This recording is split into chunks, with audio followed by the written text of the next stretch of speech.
출애굽기 4장 18절부터 20절까지 말씀입니다. 출애굽기 4장 18절부터 20절까지 말씀입니다. 제가 읽도록 하겠습니다. 모세가 그의 장인 이드로에게로 돌아가서 그에게 이르되 내가 애굽에 있는 내 형제들에게로 돌아가서 그들이 아직 살아있는지 알아보려 하오니 나로 가게 하소서. 이드로가 모세에게 평안히 가라 하니라. 여호와께서 미디안에서 모세에게 이르시되 애굽으로 돌아가라. 내 목숨을 노리던 자가 다 죽었느니라. 모세가 그의 아내와 아들들을 나귀에 태우고 애굽으로 돌아가는데 모세가 하나님의 지팡이를 손에 잡았더라. 아멘. 우리 옆에 있는 분들한테 한번 인사하고 예배 자리로 나갔으면 좋겠습니다. 옆에 앉아주셔서 참 감사합니다 하고 한번 인사하겠습니다. 예, 같이 오신 분들이 대부분이긴 할 텐데요. 그래도 또 새삼 이렇게 인사하니까 우리 옆에 있는 분들의 소중함을 다시 한번 느낄 수 있는 것 같습니다. 이제 출애굽기 말씀을 통해서 하나님께서 이 모세가 하나님의 일을 감당하도록 하는 과정들을 우리가 살펴보고 있습니다.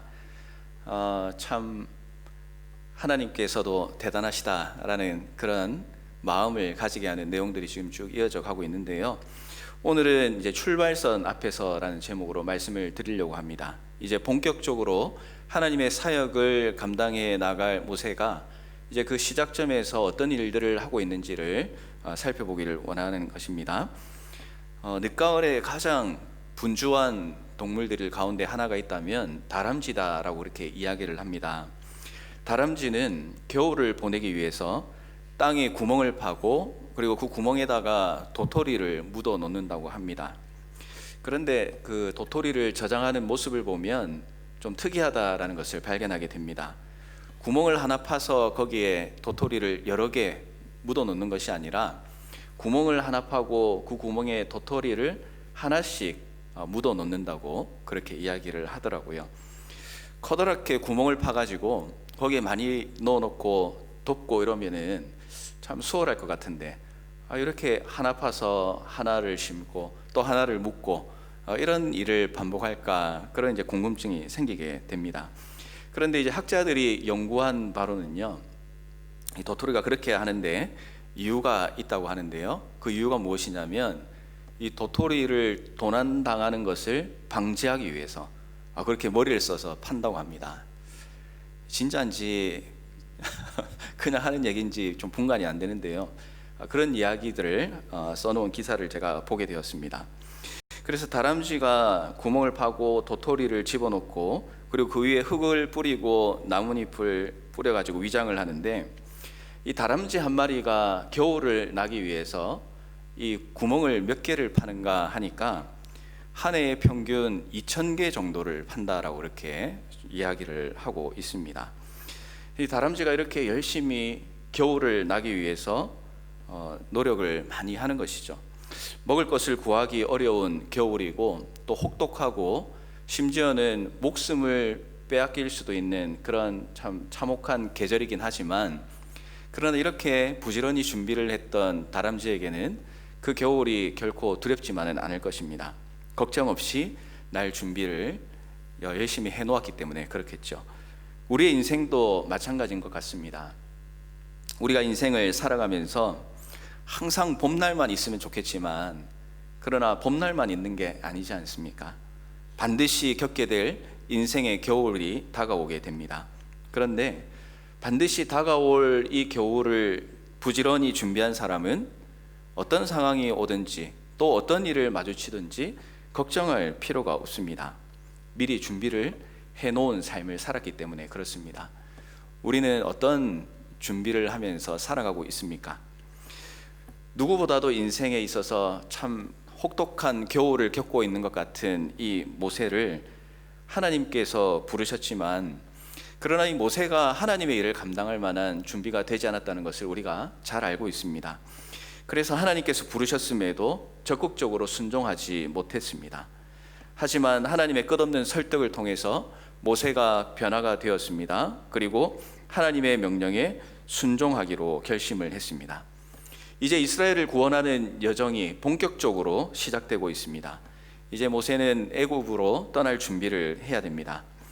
어렵게 결단한 모세, 그렇지만 앞으로 더 험난한 삶이 자기에게 놓여져 있다라는 사실을 이 순간 모세가 기억을 하고 있을까, 생각을 했을까라는 물음표를 던지게 됩니다. 하나님의 자녀로 부름을 받은 성도도 역시 마찬가지입니다. 하나님의 자녀로 부름을 받기까지 여러분 우리의 삶을 한번 돌아보면 참 어떻게 우리가 예수님을 믿고 그리고 내가 이 자리에 나와서 하나님을 아버지라 부르고 그 구원의 은혜에 감격하며 살게 되었는가, 참 돌아보면 참으로 하나님의 은혜가 아니면 가능하지 않았다라는 것을 떠올리고, 또한 참 이까지 오는 것이 그렇게 쉬운 길만은 아니었다라는 것을 여러분들이 잘 알고 있을 것입니다. 예수님을 진정으로 만나기 전에 삶을 돌아보면 나 같은 사람이 어떻게 예수님 만났을까, 참 그런 마음을 우리가 가질 때가 있지 않습니까? 그런데 자녀가 우리가 되어서 이 자리에 나온 것도 기적이지만 자녀로 살아가고 있는 것 또한도 기적입니다. 성도로 살아가는 것이 만만치 않지 않습니까? 하나님께서 말씀하신 대로 살아가야 된다는 것은 알고 있지만, 그런 하나님의 말씀대로 살아가려고 하다 보면 어떻습니까? 이 세상의 현실과 부딪히는 부분들이 생기고, 또 이거 하나 내가 포기하면은 하나님께서는 기뻐하시겠지만 그러나 내 삶이 너무나 힘들어지고 또 마치 혹독한 겨울을 경험하는 것 같은 그런 경험을 하기 때문에 성도로서 살아간다는 것 또한 결코 봄날만 이어지는 그런 시절은 아니다라고 이렇게 생각을 합니다.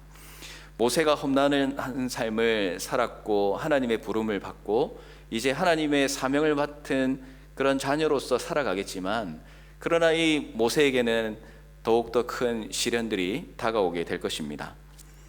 그런데 그 일들을 이제 바라보면서 모세가 어떤 마음으로 준비를 하고 있는가, 그리고 모세가 하나님 앞에서 어떤 마음으로 하나님의 일들을 더 감당하기를 원했는가, 그런 것들을 우리가 말씀을 통해서 살펴보기를 원하는 것입니다. 사랑하는 성도 여러분, 우리가 자녀로 부름을 받았고 또 자녀로서 살아가야 되는 존재가 되었습니다. 부름받았다고 해서 천국 같은 날들만 이어지진 않습니다. 우리를 넘어뜨리려고 하는 세상의 유혹과 시험, 아까 우리가 찬양을 했지만요, 세상의 유혹과 시험이 끊임없이 우리를 기다리고 있습니다. 그래서 우리는 모세의 이 준비한 모습을 보면서 우리도 어떻게 살아가야 될 것인가를 한번 점검해 볼 필요가 있습니다. 준비한 사람만이 유혹과 시험을 만나더라도 두렵지 않게 감당하고 이겨나갈 수 있기 때문에 그렇습니다. 오늘 말씀을 통해서 하나님의 자녀로 살아가고 또한 우리가 하나님께서 맡겨주신 일들을 이제 감당하는 그 출발점에 서 있을 때에 어떤 모습으로 준비하고 또 어떤 모습으로 그 사명들을 대하는 자세를 가져야 될지를 깨닫는 시간이 되었으면 좋겠습니다. 이 하나님의 일을 감당하기로 결단한 모세의 모습을 통해서 우리가 준비를 해야 될 것을 두 가지로 오늘 말씀을 통해 살펴보기를 원하는데요. 첫 번째로는요, 사람과의 관계를 중요하게 여겨야 된다라는 사실입니다. 모세가 이제 신앙의 여정을 시작하면서 오늘 본문에서 우리가 읽었지만 준비 과정 가운데 첫 번째로 했던 것은 장인이었던 이드로를 찾아갔던 일이었습니다. 18절 말씀에 보면 모세가 애굽으로 가기 전에 장인 이드로에게 찾아갔습니다. 그리고 40년 동안 받았던 은혜에 감사하면서 애굽으로 가는 것을 허락해 달라라고 요청을 하고 있습니다. 나로 가게 하소서라고 요청을 하고 있죠. 예의를 갖추는 것 같지만 강한 어조로 부탁을 하고 있습니다. 당시의 고대 근동의 남자들은 노동력으로도 굉장히 중요했지만 또 한편으로는 군사력으로도 굉장히 중요한 위치에 있었습니다. 그래서 자신이 거주하고 있는 부족이나 그리고 거주하고 있는 그 지역을 떠나려고 한다면 반드시 족장의 허락이 필요했습니다. 모세가 하나님의 명령을 받았지만, 세상에 비교할 수 없는 큰 권력을 가지신 하나님의 명령을 받았지만, 그러나 40년이나 함께 살았던 이 장인 이드로에게 떠난다라고 말하는 게 결코 쉽지 않은 일이었다라고 생각을 해보게 됩니다. 더군다나 40년이나 살았으면 어떻습니까? 가지고 있게 된 재산이라든지 또 한편으로는 그 부족 가운데서 차지하고 있던 위치나 권력도 있었을 것입니다. 그것은 이드로도 역시 마찬가지였겠죠. 부족을 지키는 데 큰 힘이 되었던 모세를 떠나보낸다는 것이 이 이드로에게는 결정하기가 참 쉬운 일이 아니었을 것이다 라고 생각이 됩니다. 그러나 모세가 하나님께서 지금 주신 명령이 얼마나 중요한 것인지를 알았기 때문에 떠나야 하겠다라는 그런 굳은 결심을 하게 됐습니다. 그리고 이드로를 찾아가서 자신의 뜻을 밝혔습니다. 그동안 모세의 삶을 보면 항상 도망치듯이 떠나가고, 그리고 이렇게 강하게 그 일들을 감당하지 못하는 모습들을 우리가 봐왔습니다. 예전의 모습이었다면 지금 하나님의 사명을 받고 이제 일을 할 때에도 뭔가 부딪히기 싫고 강단 있게 나아가고 싶은 그런 마음이 없어서 어쩌면 야반도주하는 모습이 모세에게 더 어울릴 것 같은 그런 지금까지의 과정들을 보내왔었다는 것입니다. 그런데 모세는 하나님의 사명을 이제 감당하는 출발선에서 예전의 약한 모습으로 나타나지 않습니다. 나로 가게 하소서라고 당당하게 이드로에게 이야기를 하고 있습니다. 그랬더니 이드로 또한 그 반응 가운데에 평안히 가라라고 축복을 하는 모습을 보게 됩니다. 이드로를 찾아가서 자신의 의지를 밝히고 또한 이드로도 허락을 하고 이 일들을 출발하면서 함께 동역하고 함께 지냈던 사람과의 관계가 너무나도 행복하고 평안한 모습으로 진행되고 있는 것을 발견하게 되는 것입니다. 저는 이 장면을 보면서 이 마음이 좀 짠한 그런 느낌을 받았습니다. 큰 사명을 받았지만 어린아이처럼 하나님 앞에 순종하지 못하고 땡깡 부리고 안 하겠습니다라고 외쳤던 이 모세가 갑자기 막 어른이 된 것 같은 그런 느낌을 받았기 때문에 그렇습니다. 하나님께서 맡겨주신 일을 이제 시작하면서 모세 가운데에 이제 내 삶은 나의 것이 아니라 하나님의 것입니다 라는 각오를 한 것처럼 보였기 때문입니다. 그리고 그 결연한 의지를 이드로 앞에서 예의를 갖추어 보여주면서 이드로의 축복을 받으며 떠나는 모습을 보게 됩니다. 저는 이 모습이 그냥 지나갈 수 있는 모습일 수도 있지만, 그러나 하나님의 일을 맡고 그리고 이제 시작하고 있는 성도에게 있어서 참 중요한 과정 가운데 하나다라고 저는 생각을 하게 되었습니다. 우리가 하나님의 일을 해 나갈 때에 열심히 하고 하나님의 일이 우리의 삶에 가장 우선이 되어야 된다는 사실을 너무나 잘 알고 있습니다. 그런데 그런 마음을 가지고 하나님의 일을 하면서 우리가 놓치기 쉬운 것 중에 하나가 무엇이냐면 사람과의 관계에 있어서 소홀히 하게 되는 경우가 있게 된다라는 것입니다. 내가 하나님을 위해서 일한다고 하고 또 하나님을 내 삶의 우선순위로 두겠습니다라고 이야기하면서 정작 함께 일하고 있는, 함께 생활하고 있는 사람과의 관계에서는 상처를 주는 입장에 서게 되는 경우가 종종 있게 되더라는 것입니다. 하나님만 기뻐하시면 된다라는 생각이 우리를 지배하기 때문에 함께하는 동역자들을 섬기지 못하고, 그리고 존귀하게 대하지 못하고, 또 동역자들에게 기본적인 예의를 갖추지 못하는 그런 모습들이 그리스도인들 가운데에 종종 나타나는 경우가 있습니다. 때로는 내가 돋보이기 위해서 다른 사람을 깎아내리기도 하고, 또 나의 욕심을 너무나 크게 생각한 나머지 함께하는 다른 사람들은 눈에 들어오지 않는 그런 정말 아나무인과 같은 삶을 살아갈 때를 발견하게 되더라는 것입니다. 그러나 여러분, 이것은 올바른 성도의 자세가 아니다라고 생각합니다. 어떤 젊은이가 작은 실수로 많은 사람들의 비난을 받게 되었습니다. 이 실수에 대한 소문이 이 마을에 팍 퍼지게 되었고요.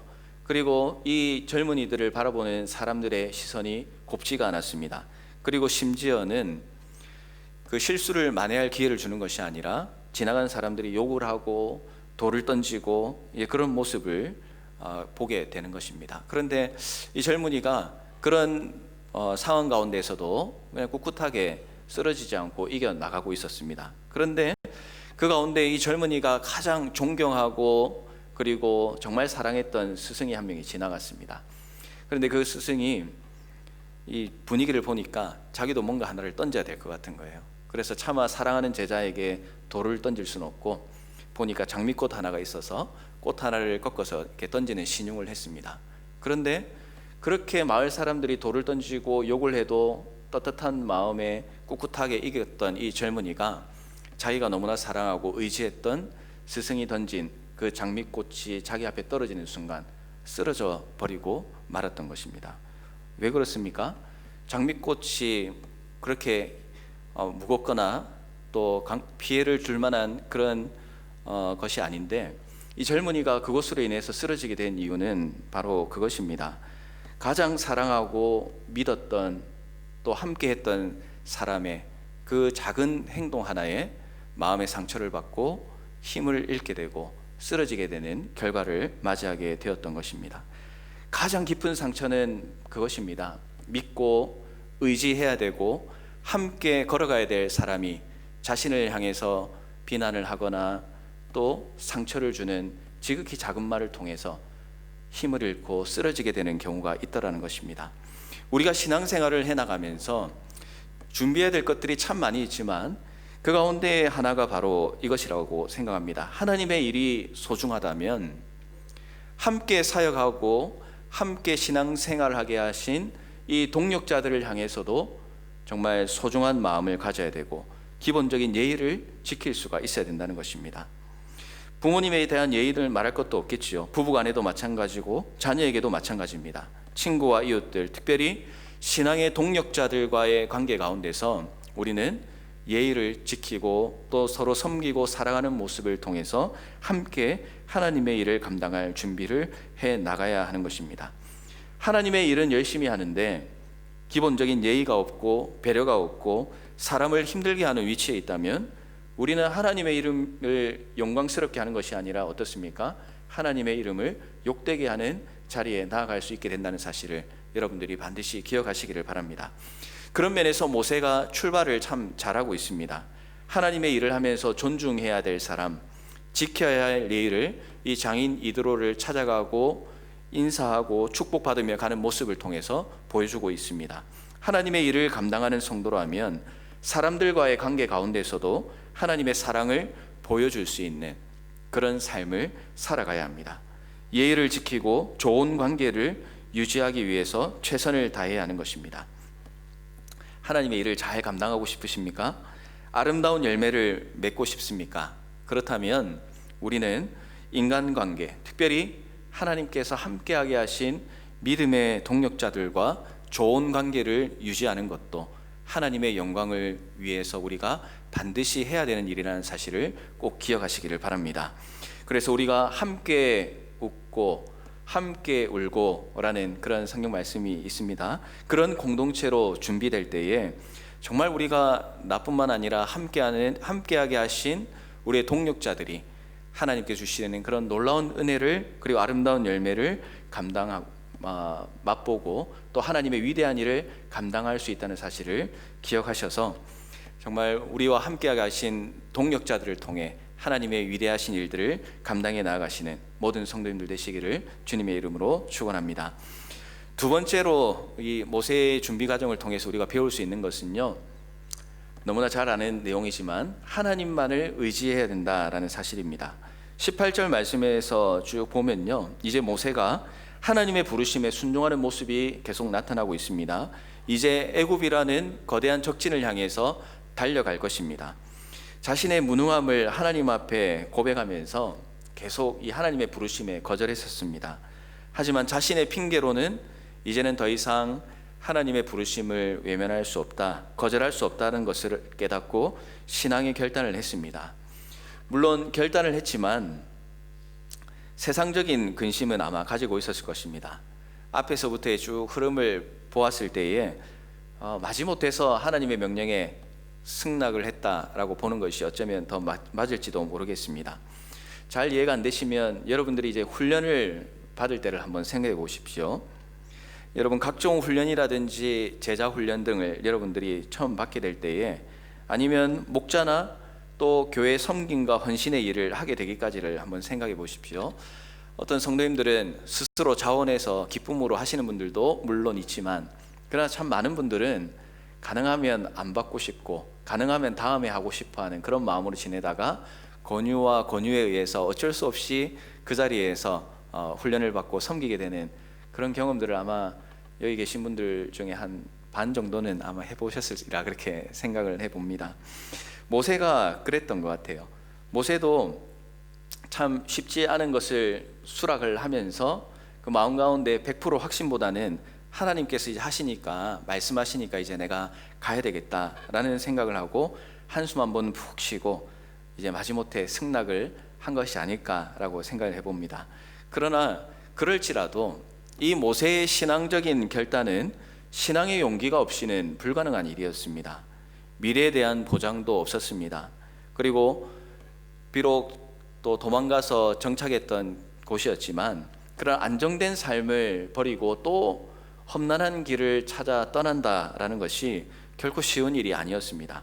그러나 모세는 이 복잡한 생각이 있었지만 그 가운데 하나님의 뜻, 그리고 하나님만 의지하며 살아가기로 결정을 했습니다.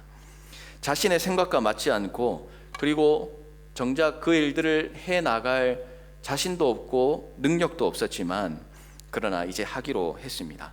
자신의 미래와 현실의 삶을 하나님의 손에 전적으로 맡겼다는 것입니다. 하나님의 손에 인생을 맡긴 사람은 어떻습니까? 하나님께서 책임져 주십니다.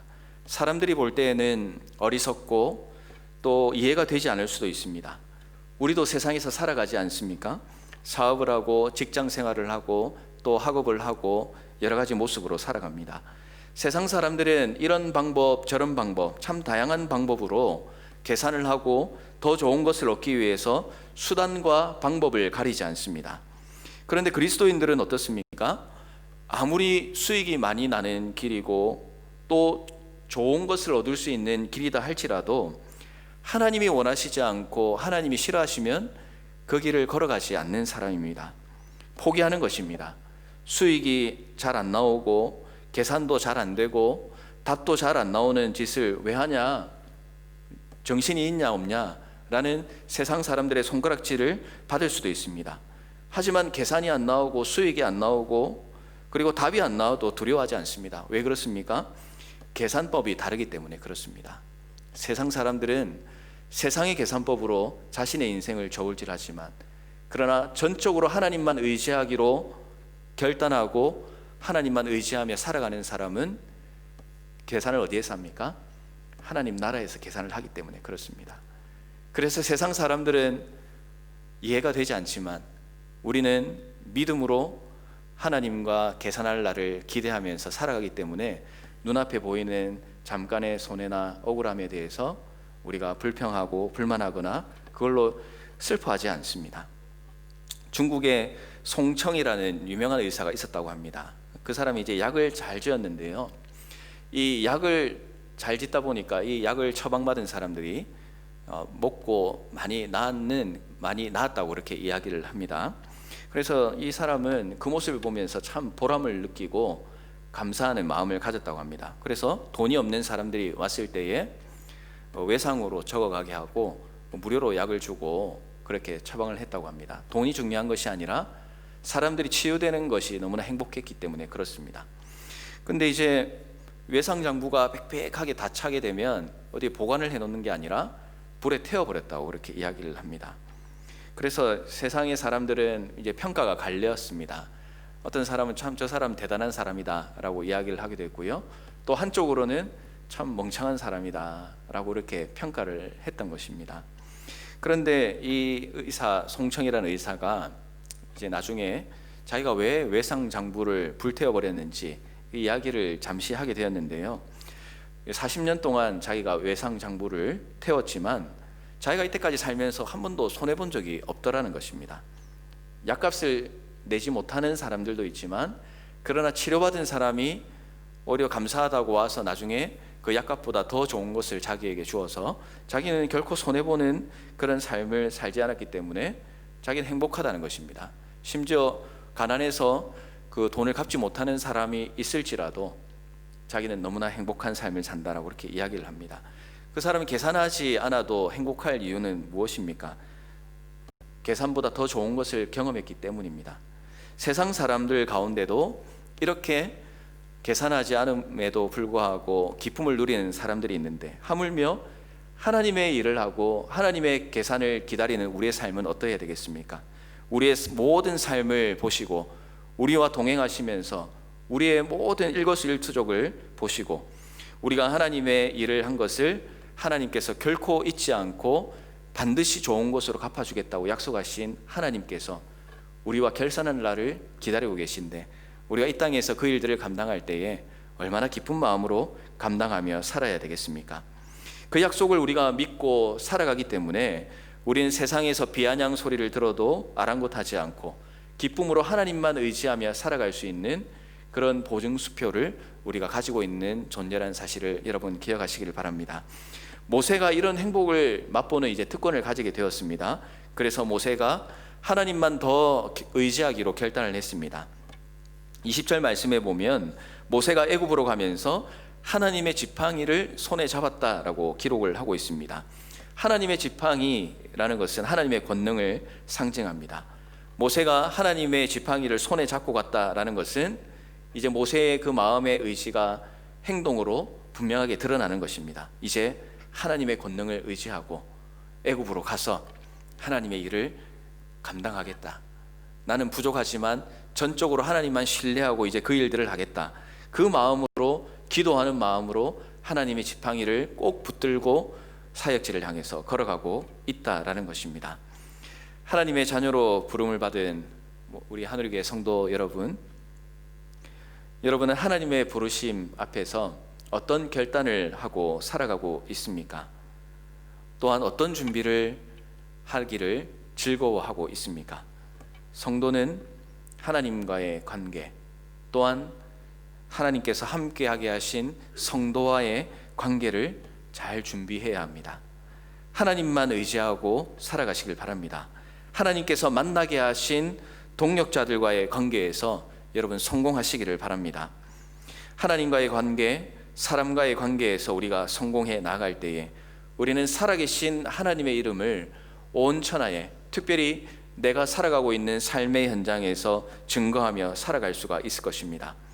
혹 하나님의 일을 한다고 하지만 사람과의 관계에서 문제가 된 일이 있습니까? 아니면 세상의 일에 너무 신경 쓰느라 하나님을 전적으로 의지하지 못하고 살았던 일은 있지 않습니까?